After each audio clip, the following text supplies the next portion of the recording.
le sommet de la reprise. Ça faisait 2 ans que le forum de Dakar, rencontre diplomatique majeure, ne s'était pas tenu à cause du Covid.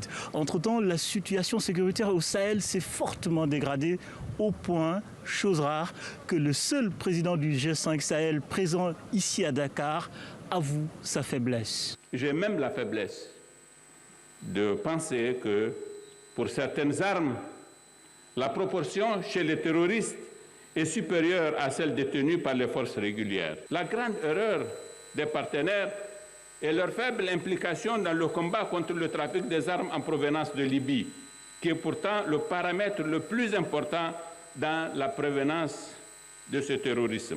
Les forces françaises sont enlisées et houspillées un peu partout au Sahel. Bien sûr, ici dans les têtes, il y avait les événements de Kaya et de Terra. Du côté français, la réponse, le message est bien celui de la fermeté.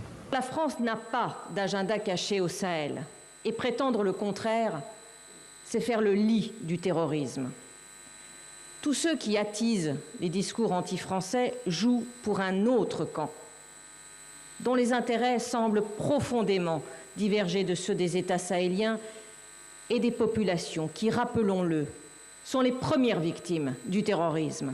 À noter une forte délégation japonaise. Il faut dire qu'ici même, dans le même centre de conférence, se tenait une semaine plus tôt le forum Chine-Afrique. L'Union européenne est aussi représentée par une forte délégation dirigée par le président de la Commission, Charles Michel. Dakar est une étape essentielle vers le sommet UE-Afrique de février prochain à Bruxelles.